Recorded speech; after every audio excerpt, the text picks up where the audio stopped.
ஓம் ஸ்ரீ பிரித்யங்கரா தேவியே போற்றி போற்றி. நல்லதே நினைப்போம், நல்லதே நடக்கும். சக்தி பிரித்யங்கரா குழந்தைகளுக்கு இந்த தாயின் ஆசீர்வாதம் என்றுமே முழுமையாக கிடைக்கட்டும்.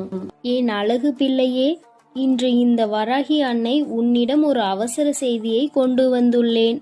அதனால் நான் உன் கண்ணில் பட்டால் இந்த பதிவை முழுவதுமாக பார்த்துவிடு.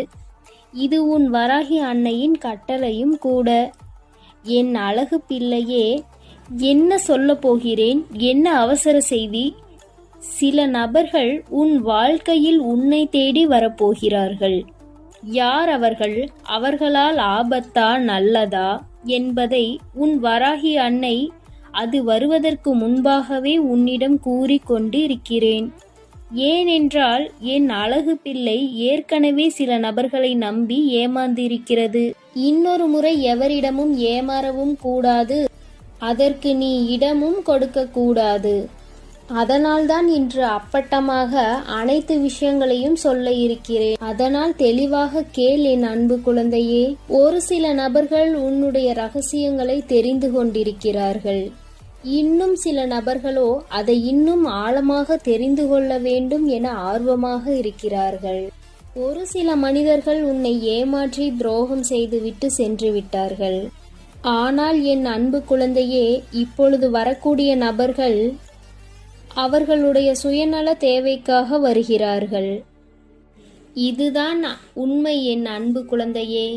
ஏனென்றால் ஒரு சில நபர்கள் சொத்திற்கு ஆசைப்படலாம், பணத்திற்கு ஆசைப்படலாம், அழகுக்கு ஆசைப்படலாம். ஆனால் இந்த உலகத்தில் உண்மையான அன்பும் இருக்கிறது. ஆனால் சிலர் இந்த 3 விஷயங்களும் இல்லை என்றால், பணம், அழகு, சொத்து, இவை இல்லை என்றால் பிறரை மதிப்பதில்லை. ஆனால் என் அன்பு பிள்ளைக்கு இப்பொழுது சிறு பிரச்சனை என்னவென்றால், சொத்து பணம் என்று ஒரு பக்கம் இருந்தாலும் யாராவது நமக்கு ஆறுதல் சொல்லிவிட மாட்டார்களா என்று என் அன்பு பிள்ளை தனிமையில் தவித்துக் கொண்டிருக்கிறது. அந்த தருணத்தில் உண்மையாக அன்பு காமிப்பதற்கும் பொய்யாக அன்பு காமிப்பதற்கும் வித்தியாசம் தெரியாமல் நீ வாழ்ந்து கொண்டிருக்கிறாய். அதற்கு காரணம், விட்டு சென்ற உறவுகள் மன குழப்பத்தையும் மனவேதனையையும் கொடுத்துவிட்டு சென்று விட்டார்கள். இப்போது எவரிடமாவது பேசினால் எனக்கு மன ஆறுதல் கிட்டிவிடுமா என சிந்திக்கும் தருணத்தில் நீ இருக்கின்றாய். இதை தெரிந்து கொண்டு பணத்திற்காகவும் சொத்திற்காகவும் பாசம் காட்டுவதற்காக உன்னை தேடி இப்பொழுது வருகிறார்கள். இதுதான் உண்மை. ஆனால் என் செல்ல பிள்ளையே, இதை நீ தவிர்த்தல் வேண்டும். சிறிது காலத்திற்கு உனக்கு மன அமைதி வேண்டுமென்றால், நல்லது எது கெட்டது எது என உனக்கு புரிய வேண்டுமென்றால், நீ உன் மன அமைதியை அப்படியே கடைபிடி. யாரிடமும் அதிகமாக பேச்சுக்கள் வைத்து கொள்ளாதே. உன் கடமைகளை மட்டும் செய். உனக்கு பிடித்த விஷயங்களை செய். ஆனால் மற்றவர்களிடம் என் வாழ்க்கையில் இப்படியெல்லாம் நடந்தது, இந்த விஷயங்கள் எல்லாம் நடந்தது, இப்படியெல்லாம் எவரிடமும் சொல்லிக்கொண்டு இதன் மூலமாக உனக்கு பல பிரச்சனைகள் வரக்கூடும். அதனால் நான் சொல்வதை கவனமாக கேள். ஒரு சில மனிதர்கள் உன்னை தேடி வருவார்கள்.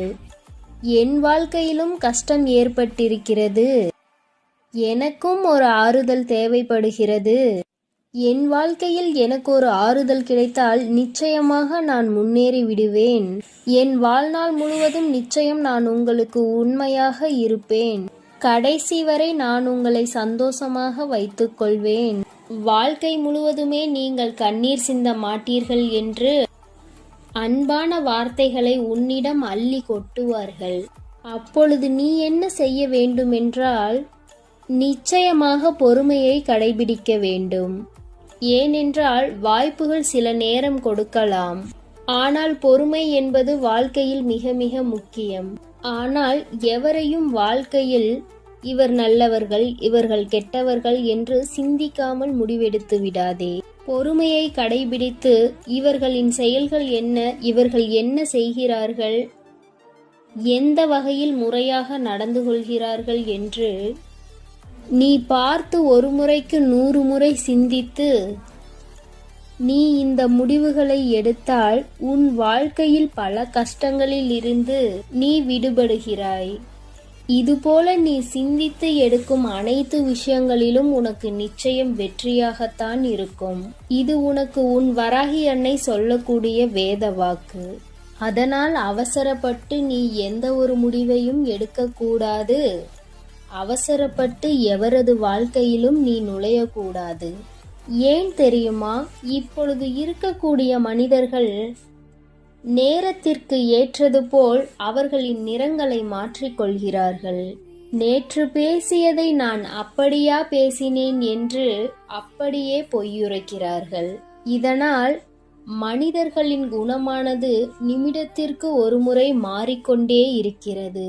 அதனால் நான் சொல்வதை நீ புரிந்துகொள். யார் என்ன வேண்டுமென்றாலும் சொல்லட்டும், செய்யட்டும், அதற்காக எல்லாம் நீ கவலைப்படாதே. ஆனால் உன் வராகி அம்மா சொல்வது உன் வாழ்க்கையில் நடக்கும், இது நடந்தே தீரும். இது என்னுடைய சத்திய வாக்கு. இன்னும் 1 மாத காலகட்டத்திலோ 2 மாத காலகட்டத்திலோ இவை அனைத்துமே உன் வாழ்க்கையில் நடக்கப் போகிறது. அதனால்தான் முன்னெச்சரிக்கையாக ஒரு சில மனிதர்களிடம் அதிகமாக பேசாதே, ஒரு சில மனிதர்களிடம் ஆழமாக பழகாதே. அதேபோல் மற்றவர்களிடமிருந்து நீ எதையும் எதிர்பார்க்காதே.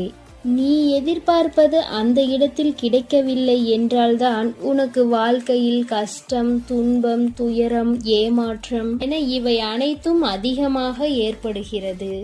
சில விஷயங்கள் நான் சொல்வது உனக்கு கசப்பாக இருக்கும், கடைபிடிக்க வேண்டும் என்பது கடினமாக இருக்கும். ஆனால் அந்த கடினத்தை சுலபமாக எடுத்துக்கொண்டு நீ அதை கடைபிடித்தாய் என்றால் நிச்சயம் உன் வாழ்க்கை என்பது மகிழ்ச்சியாகவும் அமையும்.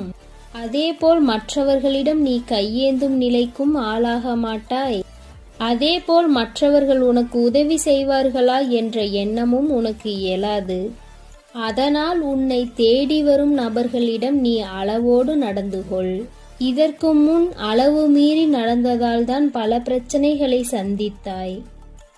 இனி உன் பிரச்சனைகளை நீ எப்படி சமாளிக்கின்றாயோ அதை பொறுத்தே உன் வாழ்க்கை அமையும்.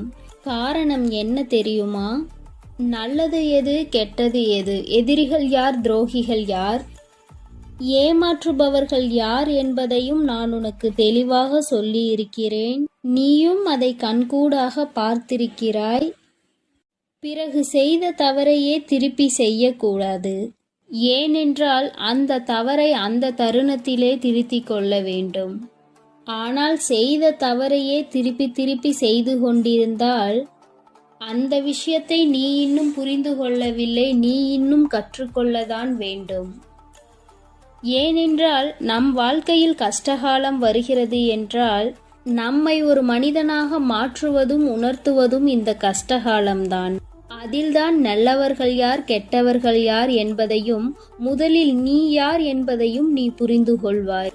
அதனால் புரிந்து கொண்ட அளவோடு சில மனிதர்களிடம் பேசு, பழகு. அதேபோல் தேவையில்லாத சில மனிதர்கள் உன்னை பற்றி என்ன வேண்டுமானாலும் பேசட்டும், தவறாக கூட பேசட்டும். அதனால் நீ தவறாக போய்விடுவாயா என்ன? கண்டிப்பாக கிடையாது. அப்படி நீ தவறாக இருந்தால் உன் தாயின் வார்த்தைகள் உன் செவிகளில் எட்டுமா?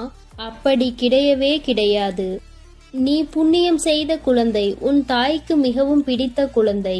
ஒவ்வொரு முறையும் நான் உனக்கு உதவி செய்கின்றேன்.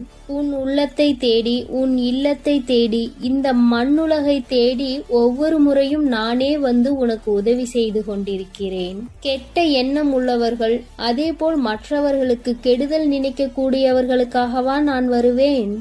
அப்படி ஒருபொழுதும் கிடையாது. உன் நல்ல மனதிற்காகவும் உன் நல்ல எண்ணங்களுக்காகவும் தான் நான் உன்னை தேடியும் உன் இல்லத்தை தேடியும் இந்த மண்ணுலகை தேடியும் வந்திருக்கிறேன். உன் வாழ்க்கை முழுவதும் சந்தோஷத்தை கொடுத்து தூற்றியவர்கள் முன்னாலும் தூற்றாதவர்களின் முன்னாலும் அனைவரின் முன்னாலும் நிச்சயமாக உன்னை போற்றும் அளவிற்கு நான் வாழ வைப்பேன்.